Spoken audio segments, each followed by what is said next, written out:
Makeup ऐसा करो कि आपको फ़िल्टर लगाने की नीड ही ना पड़े। जैसा आपका मेकअप फ़ोटोज़ एंड वीडियोज़ में दिखे उससे कहीं ज़्यादा बेटर आपका सामने से दिखे। और इसके लिए ज़रूरी होता है स्किल्स, स्टेप बाय स्टेप आपको मेकअप की नॉलेज होना, प्रोडक्ट की नॉलेज होना। आज की वीडियो में मैं आप सबको यही जो है बताने वाली हूँ कि कैसे कैसे हमें स्टेप बाय स्टेप मेकअप के रूल्स को फॉलो करना है, प्रोडक्ट नॉलेज। तो वीडियो पूरी देखना है, स्किप मत करना। अगर पसंद आती है तो सब्सक्राइब कर लेना। तो सबसे पहले मैंने लिया है एक्वा फ्रेश के lenses in the shade cat eye, और हमने अपनी मॉडल को वियर किया। लेंसेज एक्चुअली मेरी मॉडल ने खुद ही वियर कर लिए थे। एंड उसके बाद हम करेंगे सबसे पहले फेस को क्लीन। इस फेस पे कुछ भी नहीं लगा होना चाहिए, चाहे आपका लिपस्टिक हो, मॉइस्चराइज़र हो, डर्ट वगैरह हो, सब कुछ अच्छे से रिमूव करने के बाद हम करेंगे स्किन को अच्छे से हाइड्रेट करना ज़रूरी होता है। उसके लिए आप कोई टोनर ले सकते हो, कोई हाइड्रेटिंग स्प्रे ले सकते हो। एंड उसके बाद हम थोड़ी कुछ सेकंड के लिए रुकेंगे और फिर लगाएंगे हम अपना मॉइस्चराइज़र अप्लाई करने के बाद अच्छे से हम लेंगे एक कोई अच्छा सा इल्यूमिनेटर बोल सकते हो आप, या फिर जिसको हम स्ट्रोब क्रीम बोलते हैं। तो यहाँ पे मैंने शोपेरेल का स्ट्रोब क्रीम लिया है और एम्ब्रॉलिस का मॉइस्चराइज़र मैंने लिया था, क्योंकि मेरी मॉडल की स्किन जो है वो ड्राई स्किन है। तो यहाँ पे मैं बहुत अच्छे से इनको जो है स्ट्रोब क्रीम दे सकती हूँ। बट अगर आपकी मॉडल की स्किन जो है ऑयली है तो आप इसको स्किप कर देना, बिल्कुल भी मत देना। अब यहाँ पे शाइन देख सकते हो, स्ट्रोब क्रीम लगाने के बाद फेस कितना शाइनी हो जाता है ना। उसके बाद हम करेंगे कलर करेक्टर, या फिर जिसको आप कंसीलिंग भी बोलते हो वो। कलर करेक्टर में कलर्स होते हैं ऑरेंज एंड जो रेड होते हैं, बट जो कंसीलिंग होती है उसमें स्किन टोन से डार्क होगा या लाइट होगा तो उसको हम कंसीलर बोलते हैं। तो यहाँ पे आप देख सकते हो मैंने डार्क कलर का कंसीलर लिया है, उससे मैं प्रॉब्लम को हाइड कर रही हूँ। थोड़े बहुत इनको अंडर आइज़ पे थोड़े बहुत डार्क सर्कल्स थे, बहुत ज़्यादा नहीं थे बट हाँ थे थोड़े बहुत, तो उसको हमें हाइड करना ज़रूरी है। अदरवाइज़ आपका जो फाउंडेशन है वो कुछ टाइम के बाद जो है ग्रे हो जाएगा। तो आपको कंसीलिंग करना बहुत ज़्यादा ज़रूरी है। अगर प्रॉब्लम बहुत ज़्यादा है तो आप वहाँ पे करेक्टर का यूज़ भी कर सकते हो, बट मेक श्योर कि आप उसको बाद में न्यूट्रलाइज ज़रूर करो फाउंडेशन लगाने के पहले, ठीक है। तो ये एक सबसे प्रो टिप्स हो गई। इसी बात पे आप मेरी वीडियोज़ को लाइक कर दो और सब्सक्राइब कर दो, ताकि मेरे भी जल्दी से जो है 1000 सब्सक्राइबर हो जाएंगे। फिर मैं आपको बहुत अच्छे लाइव मेकअप आके टेक्निक्स बताऊंगी, बहुत अमेजिंग, जो कि आप लाखों के मेकअप कोर्स करने पे भी नहीं सीखते हो। तो करेक्शन किया था हमने, करेक्शन के बाद मैंने उसको ब्लेंड किया। आप ओवर ब्लेंड मत कर देना उसको, नहीं तो जो आपका कंसीलर है ना वो निकल जाएगा।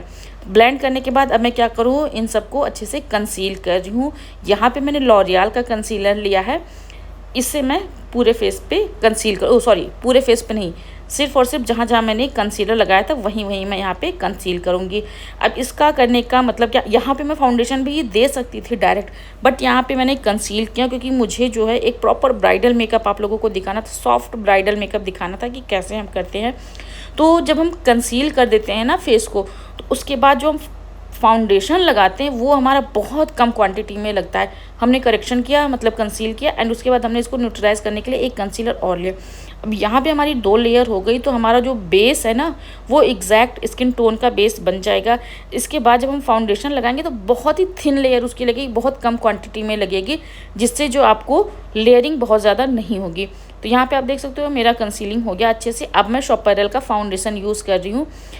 इसको मैं काबुकी ब्रश बोल सकते हो, इसको फ्लैट ब्रश बोल सकते हो, और इसको क्या बोलते हैं, इसको ब्लेंडिंग ब्रश बोल सकते हैं हम इसको, तो बफिंग ब्रश भी बोलते हैं इसको। जो भी आप कहना चाहते हो उससे मैं यहाँ पे प्लेट में लेके इसको अच्छे से फैला दिया है मैंने। फाउंडेशन को फैलाना बहुत ज़रूरी है, आप उसको ना मल्सीफाई ज़रूर किया करो। कोई भी प्रोडक्ट आप लेकर रहे हो, अगर लिक्विड है तो उसको शेक करना मत भूलो, और अगर आपका जो एक क्रीम प्रोडक्ट में है या फिर जो हमारा फाउंडेशन वगैरह होता है, इसको आप प्लेट में लेके उसको मल्सीफाई ज़रूर करो, मतलब उसको अच्छे से मल्सीफाई कर दिया करो, उसके बाद अप्लाई किया करो। ये ज़रूर करना, आप एक बार करके देखना, आपका फाउंडेशन जो मक्खन की तरह ब्लेंड होगा, ठीक है।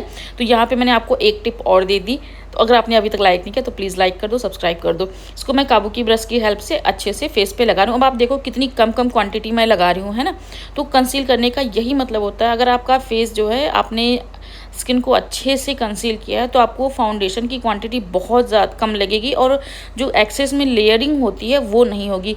मेकअप जो होता है वो स्पेशली टेक्निक्स के ऊपर डिपेंड करता है, कहाँ हमें कौन सा प्रोडक्ट ज़्यादा लगाना है, कौन सा प्रोडक्ट कम लगाना है, इस पर बहुत ज़्यादा डिपेंड करता है हमारा मेकअप। तो आपको ये नॉलेज होनी चाहिए कि कौन सी स्किन पे बहुत ज़्यादा प्रोडक्ट लगेंगे, कौन सी स्किन पे कम प्रोडक्ट लगेंगे। कई बार ऐसा होता है कि ब्राइड को जो है किसी प्रोडक्ट की नीड नहीं होती, आप उनको कंसील करके फाउंडेशन लगा के आप आराम से उनको लूज़ पाउडर से सेलेक्ट कर दोगे तो भी उनका मेकअप बहुत अच्छा होगा। बट उस पर ज़बरदस्ती लेयरिंग पे लेयरिंग करते रहते हैं लोग। ऐसा नहीं होना चाहिए कि आपको पता ही ना हो कि हाँ हमें कितना प्रोडक्ट लेना है, कितनी क्वांटिटी में लेना है। तो ये सब चीज़ें थोड़ी सी अवॉइड करनी चाहिए और ये जानना ज़रूरी है, और ये सब कुछ प्रैक्टिस के बल पर ही होगा, या फिर आपको किसी अच्छे मेंटोर के अंडर में आपको प्रैक्टिस करनी होगी। खुद से प्रैक्टिस करोगे तो आपको कमियां पता ही नहीं चलेंगी ना कि कैसी कमियां हैं। नहीं तो आजकल सभी मेकअप आर्टिस्ट नहीं बन जाते सोशल मीडिया पे देख के या यूट्यूब पे देख के। तो ये सब कुछ किसी अच्छे मेंटोर के गाइडेंस में ही आप सब कुछ अपनी प्रैक्टिस करो, ठीक है। एंड उसके बाद मैंने लिया है कैरेक्टर कॉस्मेटिक का हाइलाइटर, और इसको मैं अपने हाई पॉइंट पे लगा रही हूँ। जैसे जॉल थोड़ा सा हमने नोज़ एरिया पे लगाया, अंडर आइज़ पे लगाया। इसको करने के बाद हमारा जो मेकअप होता है ना, हाई पॉइंट जो हमारे होते हैं वो बहुत अच्छे से शाइन करते हैं और मेकअप का लुक थोड़ा सा अच्छा लगने लगता है। अब इसको आप मत बोलना कि ये जो है लेयरिंग है, देखो आप क्वांटिटी कितनी कम मैंने लगाई है यहाँ पे, है ना। और इसको जब हम ब्लेंड करेंगे तो वो अपने आप धीरे धीरे कम हो जाता है।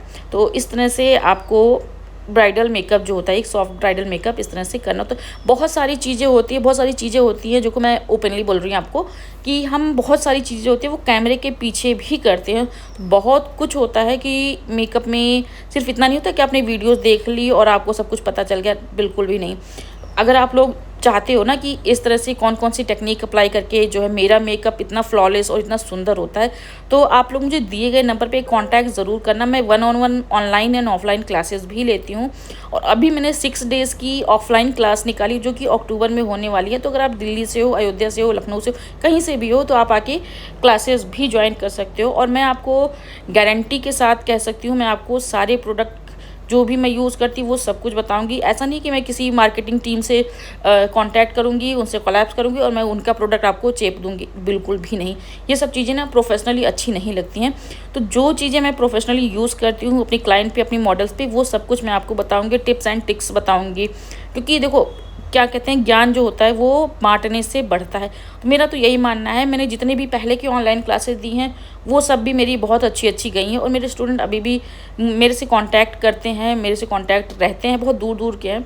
तो सबको ऐसा लगता है कि हाँ मैं जेन्युइन हूँ। तो अगर आप लोग भी ट्राई करना चाहते हो तो एक बार ट्राई कर सकते हो, ऑनलाइन लेके लिए देख सकते हो। अगर आपको अच्छा लगता है तो ऑफलाइन कर सकते हो। दिए गए नंबर पर कॉन्टैक्ट करो, और डिस्क्रिप्शन बॉक्स में भी मैंने मेंशन कर दिया है नंबर अपना, ठीक है। तो हमने कंसील को हाईलाइट को ब्लेंड किया था, एंड उसके बाद लॉरा मर्सियर का पाउडर लिया है मैंने, पूरे फेस पे अच्छे से लॉक कर दिया। गर्मी के सीज़न में, समर सीज़न में आपको लॉकिंग पे बहुत ज़्यादा फोकस करना है। जितनी अच्छी आपकी पाउडर एप्लीकेशन होगी ना, उतना अच्छा आपका जो है मेकअप होगा, वो लॉन्ग लास्टिंग और स्वेट प्रूफ होगा, ठीक है। तो अगर आपने पाउडर अच्छे से नहीं किया तो आपका मेकअप जो होगा उतना अच्छा नहीं होगा, बाद में वो ट्रांसफ़र हो सकता है। ट्रांसफ़र करने के लिए पाउडर लॉकिंग बहुत ज़्यादा ज़रूरी है। एंड उसके बाद हम करेंगे कॉन्टोर। कॉन्टोर से जो होता है वो शेप हम देते हैं, कॉन्टोर बोल सकते हो आप, ब्रॉन्जिंग बोल सकते हो, दोनों में बहुत ज़्यादा डिफरेंस है। बट यहाँ पे मैं आपको समझाने के लिए बता रही हूँ कि कॉन्टोर मैंने यहाँ पे किया था, पाउडर कॉन्टोर किया है मैंने। एंड उसके बाद अप्लाई किया है मैंने ब्लशर। अब देखो मेरी ब्लशर जो मैंने अप्लाई किया है ये है कैरेक्टर कॉस्मेटिक का। यहाँ पे मैं आपको बताऊँ कि मैंने कॉन्टोर और ब्लशर दोनों पाउडर यूज़ किया है, क्रीम नहीं यूज़ किया है। तो समर सीजन में ना जितना हो सके आप पाउडर प्रोडक्ट पे वर्क करोगे तो आपका जो मेकअप होगा वो ज़्यादा लॉन्ग लास्टिंग होगा कंपेयर टू क्रीम प्रोडक्ट से। क्योंकि समर्स में आप पाउडर पे ज़्यादा काम करो, और जब विंटर्स आते हैं तो वहाँ पे आप क्या कर सकते हो, क्रीम प्रोडक्ट पे ज़्यादा जा सकते हो। तो इस तरह से आपको वेदर के अकॉर्डिंग जो है प्रोडक्ट को भी यूज़ करना आना चाहिए। एंड उसके बाद आईब्रोज़ को क्लीन किया है मैंने। सबसे बड़ी गलती आप यही करते हो कि डायरेक्ट जब आप बेस लगाते हो ना तो डायरेक्ट आप आईब्रोज़ बनाना स्टार्ट कर देते हो। उसमें क्या होता है, वाइट आपका फाउंडेशन लगा हुआ होता है, और फाउंडेशन में बहुत ज़्यादा कई बार वैक्स होता है और क्रीम होता है, तो उससे जो होगी उतने अच्छे से जो आपका आईब्रोज़ का इंटेंस है वो नहीं आ पाएगा। तो सबसे पहले आप इसको अच्छे से क्लीन करो किसी टिश्यू पेपर की हेल्प से या किसी मिसेलर वाटर से। उसके बाद आप आईब्रोज़ को फिल करोगे तो बहुत अच्छे से वो नेचुरल से दिखती है, नहीं तो वो वाइट सा अलग से होता है और वो बाद में ग्रे हो जाएगा।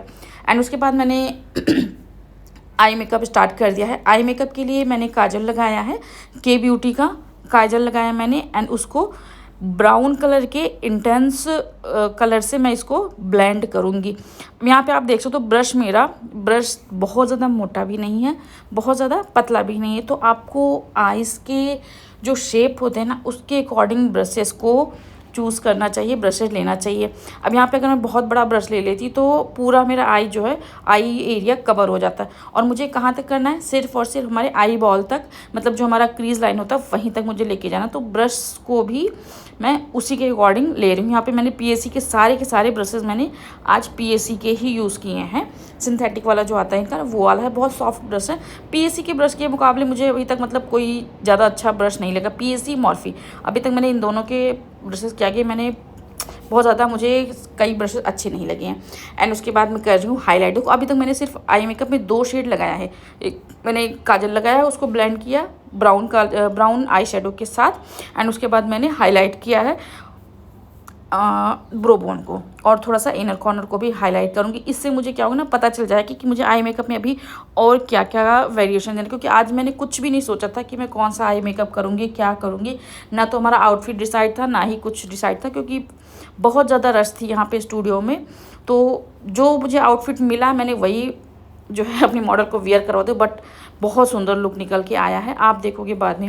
एंड उसके बाद मैंने देखो 2 स्टेप किया मैंने आई मेकअप में। एंड उसके बाद मैं इसको और ज़्यादा 4 चांद लगाने के लिए मैंने इसमें लिया है ग्लिटर पिगमेंट। अगर आपको ग्लिटर पिगमेंट का नाम जानना ना तो आप मुझे कमेंट में करना ग्लिटर, मैं आपको बता दूंगी। बहुत ज़्यादा पॉप आउट हो गया आया है। और 2-3 कलर को मैंने मिक्स करके लगाया, कोई एक सिंगल शेड नहीं, मैंने 2-3 कलर को मिक्स किया है। और आप देख सकते हो आई मेकअप में कितना प्यारा लगने लगा है। मतलब तुरंत इसको लगाते ही आई मेकअप में जान आ गई है, कितना सुंदर लगा है। बस 2 से 3 स्टेप में आपका पूरा आई मेकअप कंप्लीट। मतलब ये आई मेकअप 10 मिनट में होने वाला है।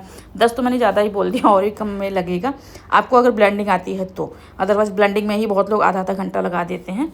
तो ब्लेंडिंग की आप लोग बहुत प्रैक्टिस करो। एंड उसके बाद काजल लगा रही हूँ मैं। काजल के लिए मैंने जेल लाइनर लिया है, फॉरएवर 52 का जेल लाइनर है। इसको मैं अच्छे से ब्रश की हेल्प से लगा रही हूँ। बहुत ज़्यादा बड़ा विंग मैं क्रिएट नहीं करूँगी, क्योंकि आईज़ के अकॉर्डिंग हमें आईलाइनर भी लगाना आना चाहिए। तो इनकी बहुत ज़्यादा बड़ी आईज़ भी नहीं थी। तो और मुझे अपने इस लुक में बहुत सॉफ्ट सा लुक चाहिए था। तो यहाँ पे मैंने ये वाला विंग क्रिएट किया, बहुत छोटा सा विंग मैंने क्रिएट किया है इस तरह से। और आप लोग मेरे लुक पे मत जाओ, मैं ऐसे ही मेकअप करते रहती हूँ, क्योंकि बहुत ज़्यादा रश था और मुझे घर से जल्दी निकलना होता है। दोनों बच्चों को देखना होता है, स्कूल भेजना होता है, छोटे वाले को भी मुझे देखना होता है, 2 साल का है। तो उसके चक्कर में मैं मेकअप नहीं कर पाती हूँ। तो प्लीज़ आप लोग मेरे लुक को थोड़ा सा माइंड मत करना। मेरी मॉडल का मेकअप देखो, आप मेरा मेकअप मत देखो। मैं किसी दिन खुद के ऊपर लेके आऊँगी तब आप मेरा मेकअप देखना। एंड उसके बाद मस्कारा अप्लाई करेंगे। तो अगर आप तो लोगों को यहाँ तक की वीडियो समझ में आई है और यहाँ तक आपको लगा है कि हाँ मैं बहुत अच्छा बताती हूँ या मेरा मेकअप लुक बहुत अच्छा है, जेन्युइन हूँ, तो प्लीज़ प्लीज़ प्लीज़ सब्सक्राइब ज़रूर कर ले। देखो आपको अगर मैं कुछ दे रही हूँ तो उसके बदले मैं भी चाहूँगी कि मुझे भी कुछ मिल जाए। और ये सब्सक्रिप्शन बिल्कुल फ्री है। मैं तो मॉडल के ऊपर, प्रोडक्ट के ऊपर पैसे खर्च कर रही हूँ, बट यहाँ पे जो आप सब्सक्रिप्शन कर रहे हो ना बिल्कुल फ्री। और इतनी अच्छी अच्छी नॉलेज मैं बताती हूँ प्रोडक्ट की और सबकी। तो प्लीज़ सब्सक्राइब कर लो, क्योंकि नेक्स्ट मैं बहुत अच्छे अच्छे टॉपिक्स में लेके आ रही हूँ। करेक्टर, ब्रशेज़ और मेकअप की थियरी वगैरह बहुत कुछ आने वाला है। तो प्लीज़ थोड़ा सा सब्सक्राइब कर लो, मेरी भी हेल्प कर दो, ताकि मेरा भी भला हो जाए और आपका भी मैं भला करती रहूँगी। जब तक मेरे हाथों में टैलेंट है और ऊपर वाले का साथ है, मेरे ऊपर हाथ है, तब तक मैं आप लोगों का भी भला करती रहूँगी। तो थोड़ा बहुत आपको भी करना चाहिए, है ना। अब उसके बाद मैं लगा रही हूँ आई लैशेस मैं लगा रही हूँ यहाँ पे एमी लैशेस। इंस्टाग्राम पे इनका पेज है, बहुत अच्छी बहुत ही वेराइटीज़ के इनके आई लैशेस हैं। कोई बैंड वाले भी हैं, बिना बैंड वाले भी हैं। तो आपके जो भी रिक्वायरमेंट है उसके तरह से आप लैशेस ले सकते हो। एक ब्राइडल मेकअप आर्टिस्ट हो या पार्टी मेकअप, मतलब कोई भी मेकअप आर्टिस्ट हो, उसकी वैनिटी में कम से कम 3-4 तरह की लैशेस तो होनी चाहिए। एक जो विदाउट बैंड वाली आती है, एक ऐसी होनी चाहिए कि हम उसको ड्रूपी आइज़ पे लगा सकें। और बड़ी आँखें, छोटी आँखें, तो सबके लिए हमें जो है आई लैशेस थोड़ा सा अलग अलग रखना चाहिए। 3-4 तरह के तो आपकी वैनिटी में लैशेस होने ही चाहिए। और एमी लैशेस के पास बहुत अच्छी लैशेस हैं, तो आप एक बार उनके पेज को ट्राई कर सकते हो, देख सकते हो। कोई ये स्पॉन्सर्ड वीडियोस नहीं है, मुझे अच्छी लगी है। मुझे बॉम्बे वैनिटी और एमी लैशेस और एक और इंस्टाग्राम पे ही पेज है मिंक लैशेस, उनके भी लैशेस अच्छे लगे हैं। एंड रिसेंटली अभी मैं ट्राई करूँगी जल्दी मोटो ब्यूटी के, उनके भी लैशेस मुझे लग रहा है कि हाँ अच्छे होंगे। तो मैं एक बार ट्राई करूँगी, फिर उसके बाद मैं आपको उनके रिव्यूज़ बताऊँगी। अभी तो मैंने ऑर्डर किए हैं, आने वाले हैं तो रिव्यूज़ जानने हैं तो आप फॉलो कर रही हूँ, सब्सक्राइब कर लेना। अब यहाँ पे हमारा आई मेकअप कंप्लीट हो चुका है। काजल, लाइनर, मस्कारा सब कुछ लग गया। अब उसके बाद हम कर रहे हैं हाईलाइट के लिए मैंने लिया है अपना सोचो आप कौन सी पैलेट होगी ये। बहुत अच्छी पैलेट है, बहुत सारे कलर आ जाते हैं एक पैलेट में आपका, मतलब ऑल इन वन पैलेट है ये। एक पैलेट में बहुत सारे आप स्किन टोन को कवर कर सकते हो। तो यहाँ पे मैंने अप्लाई किया और विंक की लिपस्टिक मैंने अप्लाई की है। इसको मैंने 2-3 कलर मिक्स किया था एंड उसके बाद मैंने अप्लाई कर दिया। लिप लाइनर मेरी मॉडल ने खुद ही लगा लिया था, मैं उधर लिपस्टिक मिक्स कर रही थी और तब तक इधर मेरी मॉडल ने अपना लिप लाइनर कंप्लीट कर लिया था, इसलिए मैं आपको लिप लाइनर का नहीं बता सकती कि कौन सा था। इन्होंने खुद ही लगाया था और लिपस्टिक मैं लगा रही हूँ। 2 कलर को मिक्स किया था मैंने, 2-3 कलर को, उसके बाद मैं यहाँ पे लगा रही हूँ। एंड पीछे हमारी हेयर स्टाइलिस्ट जो है वो हेयर को है प्रिपेयर कर रही हैं, बना रही हैं। और आप मेकअप देख सकते हो क्या गज़ब का मेकअप लग रहा है, मतलब बिना फ़िल्टर के, बिना एडिटिंग के आप देख सकते हो। ये मेरे फ़ोन के कैमरे की वीडियोस हैं। अब आप देख सकते हो कोई फ़िल्टर नहीं, कोई एडिटिंग नहीं, कोई कुछ नहीं है। यहाँ पे आप देख सकते हो थोड़ी सी लाइटिंग एंड ज्वेलरी के साथ मैंने यहाँ पे लिया है। कैसा लगा मेकअप ज़रूर बताना, मेरे बताने का तरीका कैसा लगता है आपको वो भी बताना। और सबसे इम्पॉर्टेंट, आपको मेरी मॉडल और मेरा मेकअप लुक कैसा लगा बताओ ज़रा, आप लोग कमेंट में बताओ, क्योंकि मुझे जानना है कि क्या आप लोगों को मेरे मेकअप अच्छे लगते हैं या मैं ऐसे ही वीडियोस बनाते रहती हूँ। अगर अच्छा लगा है तो कमेंट में, अगर आपको अच्छा लगा है तो मुझे रेड हार्ट ज़रूर देना। और अगर आप चाहते हो इस तरह का मेकअप लुक सीखना, इस तरह के अच्छा मेकअप करना और वो भी अफोर्डेबल प्रोडक्ट के साथ, हाई एंड प्रोडक्ट के साथ, सारी नॉलेज जानना चाहते हो आप, तो प्लीज़ मुझे मेरे व्हाट्सएप पे ज़रूर व्हाट्सएप करना या फिर कॉल करना। मैं आपको सारी डिटेल बताऊंगी क्या क्या है। अभी तक मैंने 3 क्लासेस अपने लेके आने वाली हूँ। 3 क्लासेस, एक 1-on-1 क्लासेस की, मतलब आप रहोगे, मैं रहूँगी और कोई नहीं रहेगा। आपको सारे टिप्स एंड ट्रिक्स मैं बताऊँगी, प्रोडक्ट सब कुछ मैं प्रोवाइड करूँगी, आप प्रैक्टिस करोगे। दूसरा है 6 दिन का इंटेंस जो मेकअप क्लास है वो आएगा अक्टूबर में। एंड एक मास्टर क्लास में, बहुत अमेजिंग मास्टर क्लास मैं लेके आऊँगी दिसंबर में। तो अगर आपको करना है तो प्लीज़ मुझे कॉल ज़रूर करना है। मिलते हैं तब तक, बाय।